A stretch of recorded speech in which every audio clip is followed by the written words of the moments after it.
We have a great episode ahead on Old Soul, New Soul Astrology Podcast. Thomas Miller here, along with Robert Glasscock. We're going to kind of go into the weeds a little bit. I've got to tell you, whatever you got going on in the background, you're going to want to kind of tighten your earbuds up or tone the noise down, because this one's going to take a little bit of mental concentration. But we are going to talk about a couple of points in the chart that I've seen Robert use every time he does a reading. He actually pulls these and makes it a part of his slide presentation to the client. Specifically, we're going to start with midpoints, but that's also going to lead us over to the cousin conversation of harmonics in the chart. Robert, let's start from A, and hopefully we'll end up in the next 20 minutes or so at Z. All right. Midpoints. I was first introduced to them by a German astrologer named Reinhold Ebertin, who was a sort of offshoot of the German Uranian astrologies back in the 30s and early 40s. And his book was called Combinations of Stellar Influences. And when it first came out, long before computers existed, it was sold with a transparent dial with some markings on it. So it was a sort of homemade calculator, if you were, to determine these midpoints between any two planets. Some of the value that I got from those, for example, if you have someone born, as I am, let's say, with the sun at 8 degrees Libra, most of the astrology books, the cookbooks, will give you the same delineation for a sun at 8 degrees Libra in that decanate and that dwad, and so on. And then they will give exactly the same description for somebody born in any other year who happens to have their sun at 8 degrees Libra. And you'll think, well, the suns are the same, and they're not. Because when you calculate the midpoints and you erect what we call a midpoint tree, you'll be placing the sun with its sign symbol beside it at the top. And then you'll draw a spine, just a straight line coming down from the sun. And then on either side of that straight line, and connected with a little cross line or crossbar, you will put the planets that the sun falls at the midpoint of. So you may have my sun, for example, falling at the midpoint of the distance between Jupiter and Uranus. And that's one kind of sun in the 8th degree of Libra. Somebody else born 20 years before or after me will have that same sun at 8 degrees Libra, but it will be at the midpoint of that person's Saturn and Pluto, which is a whole other ball game.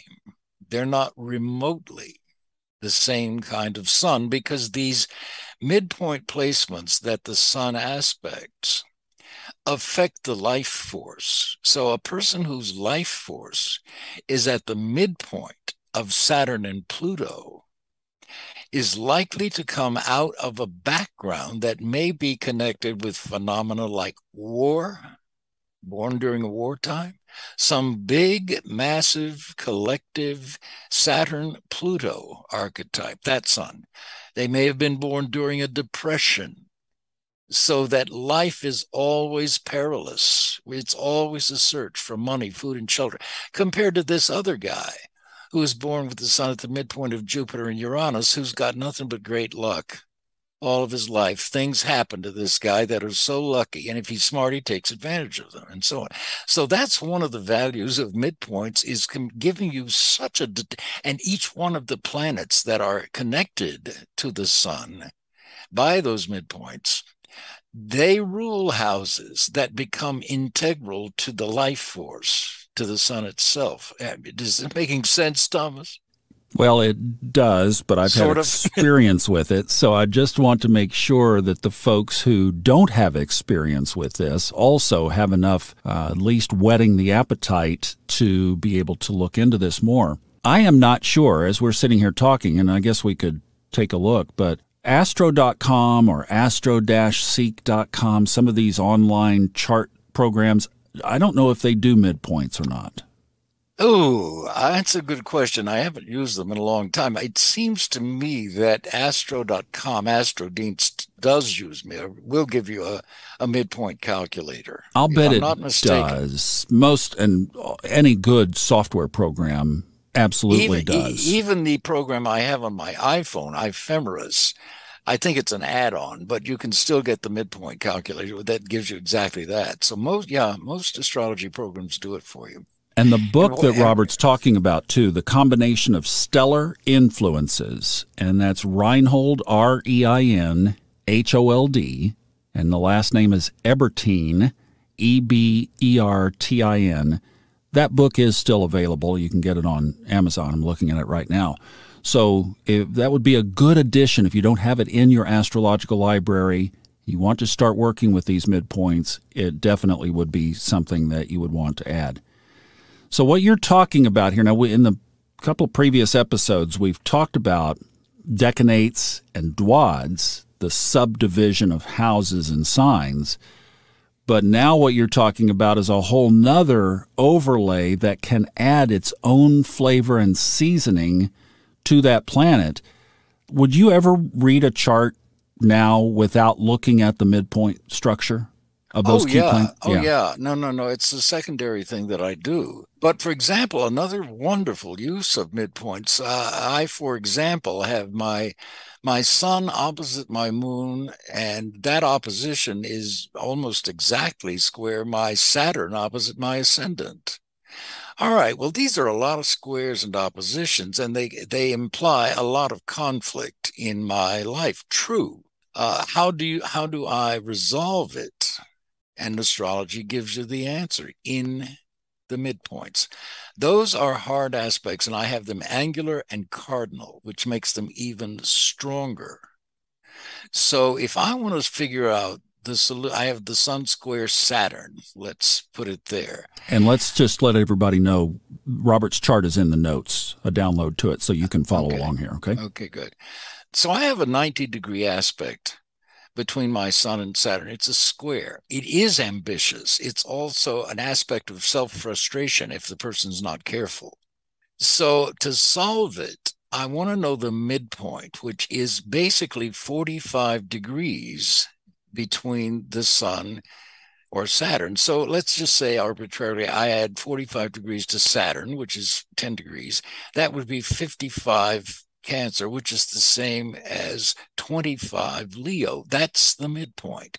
That's the solution to my sun square Saturn. It's quote unquote other people's money, but that's the superficial thing. It's other people's self-worth.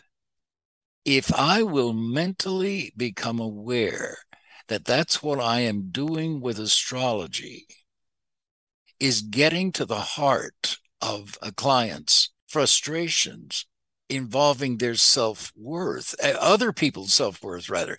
That's what to respect that midpoint suggests, as opposed to being fearful, Saturn square the sun, and afraid and defensive and concentrating on my self-worth and how wonderful I am.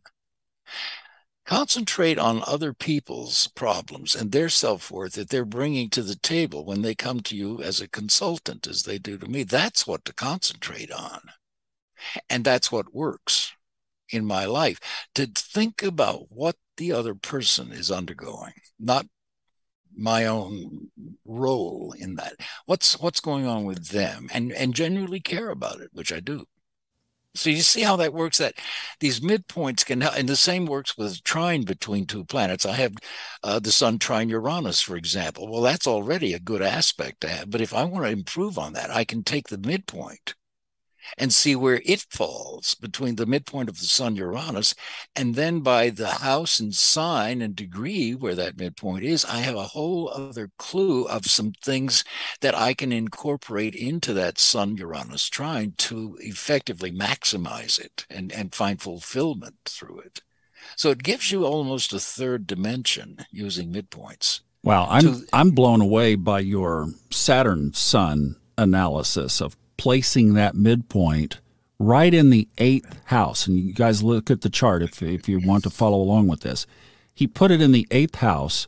Across from the 2nd house, brought that self-worth over to the 8th as part of that value or the solution to the dilemma of what everybody would look at. Oh, my God, I was born with a Sun-Saturn square. You've got to be freaking kidding me, right? It's like, why am I here? But you're here to serve others. Now, the other thing that I would look at and put in there, too, that I'll bet you won't disagree with, is that you could just read the 8th house as the house of transformation. Well, it is. I was thinking exactly that word. Yeah. So you help people transform their lives, increasing their self-worth through your application and study and brilliant communication of astrology. And see, I was never aware of that. When I started out, like every other astrologer, I thought, this is going to be great. I'm going to know in advance what everybody's going to do, and they're going to flock to my door like a psychic reader who's always right. Well, how defensive is that? Because, of course, this doesn't work that way. And my natural defensiveness, which I have always had to be, because I think differently, I act differently, I have never felt particularly like I belonged anywhere, but I love people.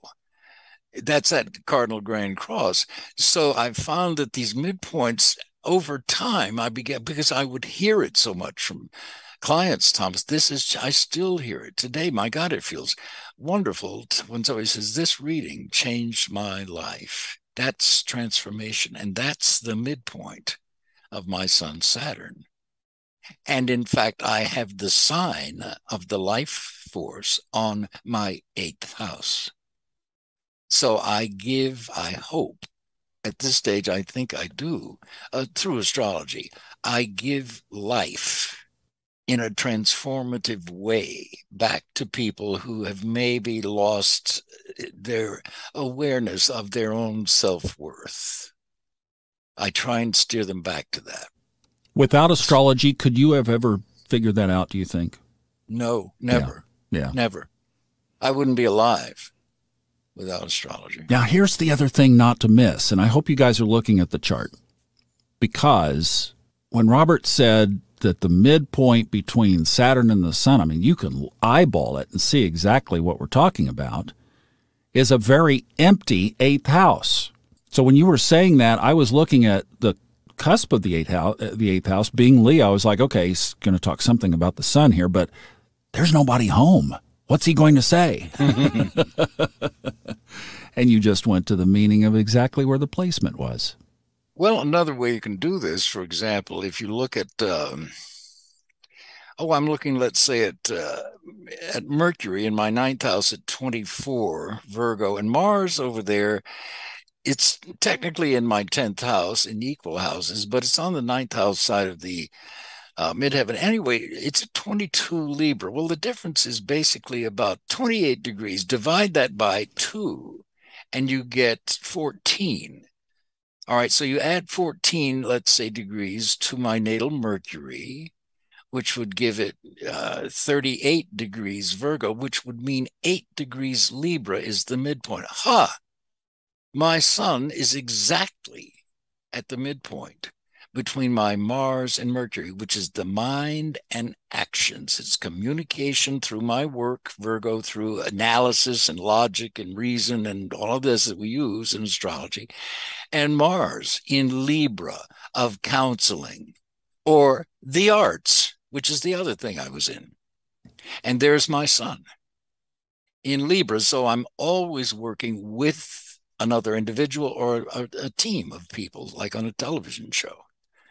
So that too, you see, you can begin to look at the aspects that you have and get far more information. And then you consider the house rulerships of Mercury, the Sun, and Mars, and you've got some other house matters to incorporate in that same interpretation. So it adds a lot of richness and insight into what you're doing. Boy, it sure does. Let's jump over to the cousin conversation of this, harmonics. Harmonics.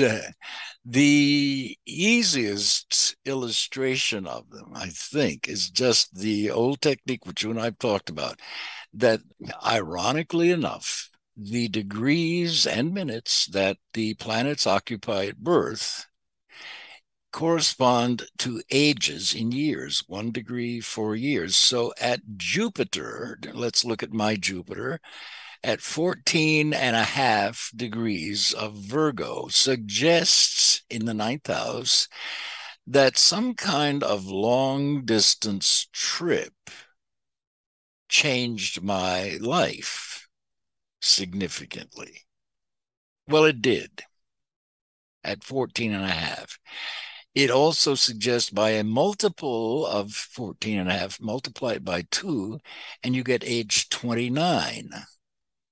Which, of course, is also your Saturn return, pretty much. And so that age was also, take my moon, for example, at 3 degrees Aries. So it's active at age 3. It's also active at age 6 and age 9. Every 3 degrees, my moon is active. So I have exactly that kind of mind. I bore easily, and I need some kind of work or life that has inherently built into it a lot of change and variety. The last thing I want to do is sit behind a bank teller's cage for 8 hours a day. I couldn't do it. So these archetypes are taken, these are harmonics. The same thing applies to aspects. I have a sun-moon opposition. How opposite? Well, 5 degrees. All right, every 5 years of my life, I will experience a sun-moon opposition archetype. Now, as I age, and I repeatedly experience that every 5 years, 5, 10, 15, 20, by the time I get up to 50, age 50, I've experienced, what, 10 of them? So I know what they are, and you begin to get conscious of, even if it's unconscious, you're still going to be aware of it. So every 5 years, I have a sort of rebirth of my own mental, intellectual, astrological, creative impulses. So I'm starting a new project or a new career direction about every 5 years. So that's where I've heard you say in the past, with the harmonic study, you kind of bring numerology in. You're basically using these degrees. Yes. Can't help it. It's just built into it. And it still amazes me that this works as well as it does. Age 22 is where my Mars is, for example. Well, I moved to Los Angeles right before I turned 21, and I won a scholarship to the Pasadena Playhouse, the only full scholarship that they offered. And at age 22, I was working professionally in a repertory company and shooting my first film, Actors Equity Card and Screen Actors Guild card at age 22. And there's Mars in Libra of the arts in the 10th of career, and there I was. Now, they say Mars is a malefic. Yeah, they do. They do. That's and why I've had my share of malefic bosses. Yeah, but over, you know, that's we read both sides, don't we? We read it all. Oh, that's great. Wow, what a fantastic study. Thank you for this. I know we'll unpack this more in future episodes, but at least that gets you started looking at some things and a lot of homework and possibly an Amazon delivery to get you down the road of midpoints and harmonics. Thank you so much for listening to the Old Soul, New Soul Astrology podcast. If you'd like to talk with Robert directly, you can get a hold of him for reading through the notes, the show notes, that link to his chart as well. The Discord channel, don't forget about our YouTube. We are putting videos over on YouTube as well. We're going to be expanding that. So just a lot of stuff going on. We'll always keep you abreast of that in the show notes. So put an eye on that if you can. And if you'd like to share some love, a great way to do that would be to leave us a great comment, 5-star review in iTunes. It really helps position the podcast. Thank you so much for listening. We definitely appreciate you being here. You are our family.